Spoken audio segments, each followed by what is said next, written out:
Italy visa আবেদনকারীদের জন্য দুটি গুরুত্বপূর্ণ আপডেট রয়েছে। একটি হচ্ছে বিএফএস গ্লোবাল কর্তৃক, আরেকটা হচ্ছে ঢাকা পোস্ট তাদের অনলাইন পোর্টালে একটি নিউজ আপডেট প্রকাশ করেছে। বিষয়টি নিয়ে আমি আপনাদেরকে বিস্তারিত জানাচ্ছি, তবে ধৈর্য সহকারে শুনবেন। আর অবশ্যই কিন্তু ভাই আজকে আমার চ্যানেলটা সাবস্ক্রাইব করবেন, ঠিক আছে?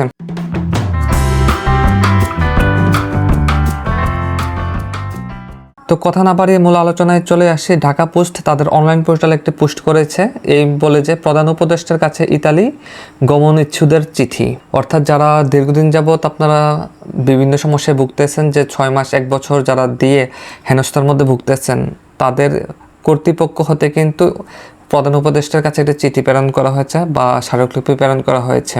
এটি ঢাকা পোস্ট তাদের ওয়েবসাইট পোর্টালে পোস্ট করেছে। আমি জাস্ট বলতেছি, ইতালি দূতাবাসে জমাকৃত পাসপোর্ট ভিসা সহ ফেরত দেওয়ার দাবি জানিয়ে অন্তর্বর্তী সরকারের প্রধান উপদেষ্টা অধ্যাপক ডক্টর মোহাম্মদ ইউনূসের কাছে চিঠি দিয়েছে ইতালির গমনেচ্ছুক কর্মীরা। এটা কতটুকু সত্য মিথ্যা জানি না, বাট ঢাকা পোস্ট তাদের অনলাইন পোর্টালে এটা পোস্ট করেছে, আমি জাস্ট আপনাদের সাথে শেয়ার করেছি।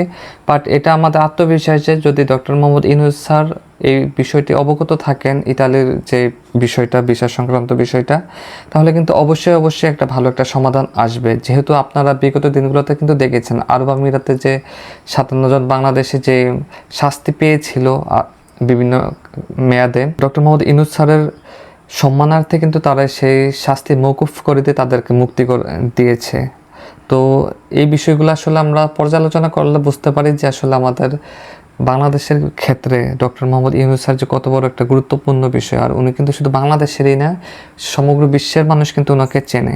এমন অনেক দেশ আছে যারা বাংলাদেশকে চেনে না। যদি আপনি বলেন আপনি ডক্টর মোহাম্মদ ইউনূস স্যারের দেশের মানুষ, তাহলে অবশ্যই আপনাকে চিনবে। বুঝতে পারছেন, এমন ওনার পরিচয়। সো আশা করি ওনার হাত ধরে আমাদের এই সমৃদ্ধ বাংলাদেশ এগিয়ে যাবে।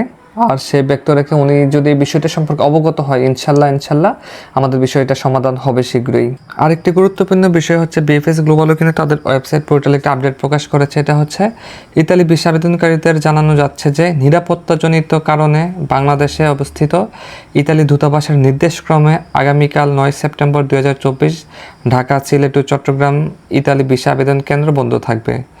যাদের 9 সেপ্টেম্বর ভিসা আবেদনের বা পাসপোর্ট গ্রহণের পূর্ব নির্ধারিত শিডিউল ছিল, তাদের সাথে শীঘ্রই আমাদের পক্ষ থেকে যোগাযোগ করা হবে এবং নতুন তারিখ জানিয়ে দেওয়া হবে।